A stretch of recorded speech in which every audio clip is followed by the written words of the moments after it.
Welcome back to the Knowledge Crypt. With Halloween right around the corner, I think it's befitting to cover a topic that's at the tip of every wary parent's lips on Halloween night.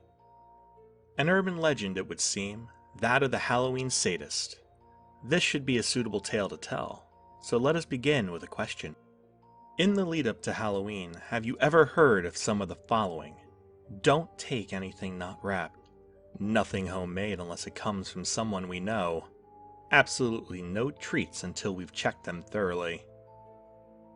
Where did these sayings spawn from? What happened that was so devastating that almost all parents say these phrases to their children? These are the questions that we have, and that we will be answering tonight. You may be surprised at the answers though, because just like Halloween, not everything is as it seems. So let us embark onto this journey into the unnerving realm of the Halloween Sadist as we uncover the reality that is sometimes more wretched and disturbing than any tale could be.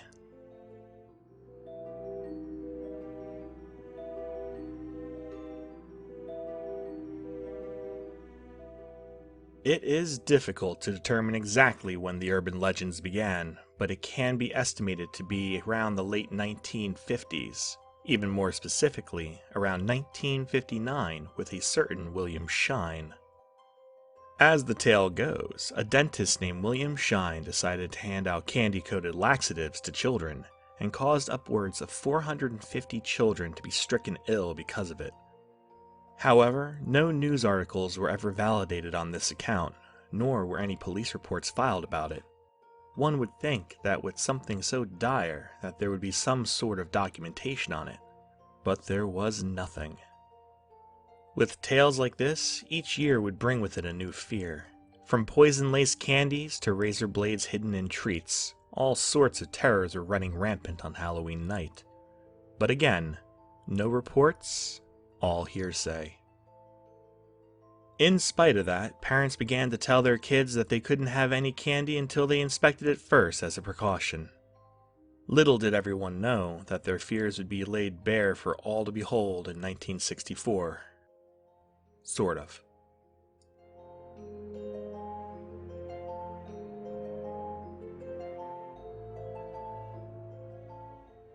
In 1964, a Miss Helen Feel of Green Lawn, New York was charged with endangerment to children.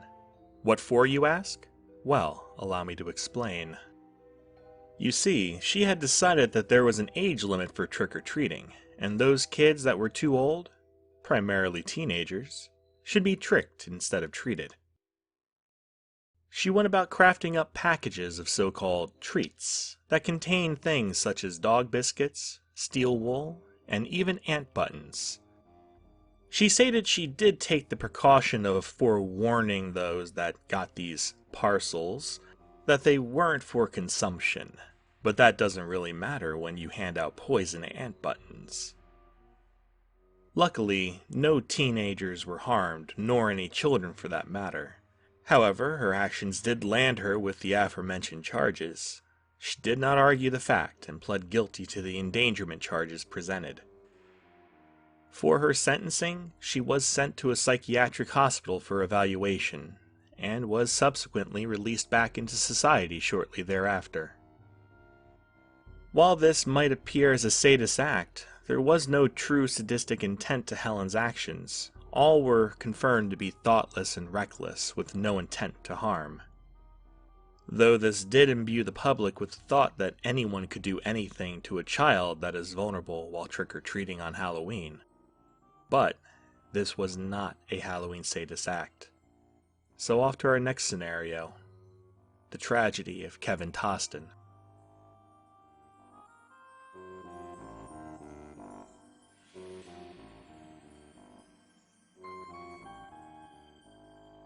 Shortly after Halloween on November 2nd, 1970, the 5-year-old Kevin Toston became unconscious and slipped into a state of coma.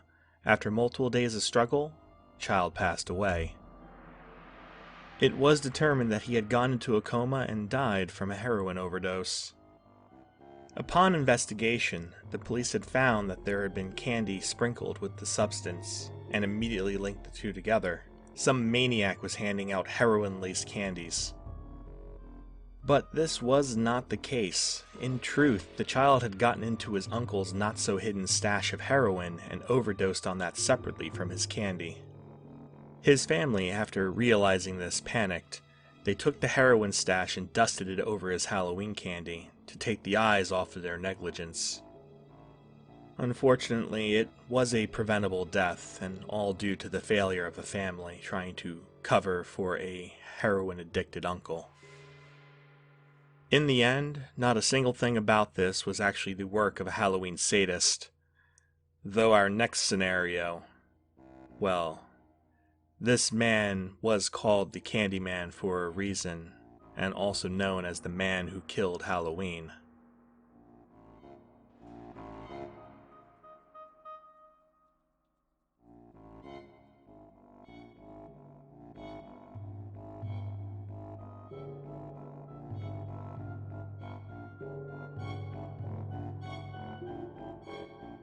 October 31st of 1974 would go down in history as the night of the act of a Halloween sadist. Little Timothy O'Brien and his family had finished trick-or-treating. Timothy had reached for a pixie stick. The stick itself was a little congealed and clumpy, so he asked his father for help to loosen the sugary powder so he could eat it. Shortly after, Timothy began complaining about it tasting badly. His father, in turn, gave him some Kool-Aid to help with the bad flavor. Mere moments later, Timothy was alone in the bathroom, vomiting and beginning to convulse before going unresponsive. His father contacted the authorities and an EMT was summoned to bring the child to a local hospital. Unfortunately, Timothy was pronounced dead on arrival. Days later, the police received back the results from the autopsy and of the pixie sticks that were in the possession of Timothy, his sister, and his friends. They found that Timothy had been poisoned with cyanide that was in the pixie stick. They were relieved that none of the other children had eaten their pixie sticks, because they would have met the same gruesome fate as Timothy. Sparked by this newfound information, the authorities went with Ronald O'Brien, the boy's father, to each of the houses visited on that fateful night. They wanted to uncover who was handing out these candies, to find the person who had wronged the O'Brien family. To their dismay, none of the houses pointed out by Ronald O'Brien were offering out pixie sticks on that fateful night.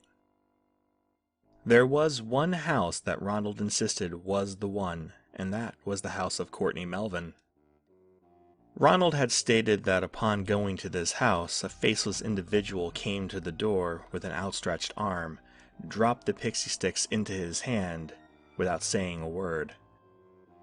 While the authorities found this intriguing at first, the airtight alibi of Courtney Melvin quickly broke this apart, as he was an air traffic controller and was not home during the time of the handouts. Plus, he also had a couple hundred individuals that could back up his alibi. It wasn't long until authorities discovered that Ronald had been in a large amount of financial troubles, and had taken out a rather large life insurance policy against his two children in the months leading up to that night.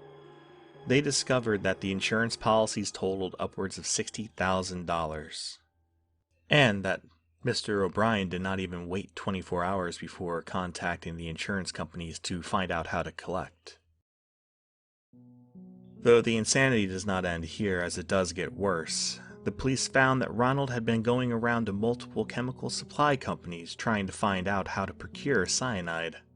It was at that point that the authorities felt that it was safe enough to go ahead and apprehend Ronald under suspicion of killing his own child to collect on his insurance policy. Needless to say, he was convicted on the count of capital murder, and on 4 counts of attempted murder, 1 for each pixie stick he provided to the other children. Ronald was sentenced to death for his actions. His execution is often misinformed to the public. A lot of people believe that he was executed on October 31st, however this is not the case. He was actually executed on March 31st, 1984, but his previous execution date was stayed from October 31st, 1982. In the end, though, this was not the act of a Halloween sadist, No, it was the act of a father murdering his child and attempting to murder more for the insurance money, trying to cover it up using the urban legends of old. One thing is certain, though. Ever since, Halloween has never been the same.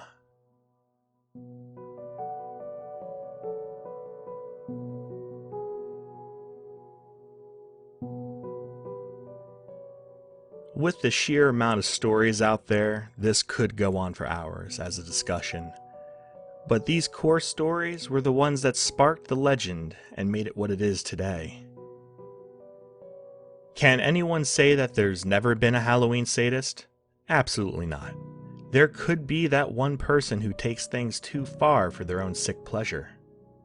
However, it is unlikely, and nothing concrete has ever really been confirmed as an actual Halloween sadist act. Regardless, it is always safe to check through your children's candy and shy away from unwrapped or homemade treats that you don't know. You know, just in the off chance that you happen to make your rounds to a house of a deranged sociopath with a lust for death. And with that, we close out this tale of the Halloween Sadist. Stay spooky, my friends. I hope this was enough to satiate your Halloween binge. Thank you for watching The Knowledge Crypt.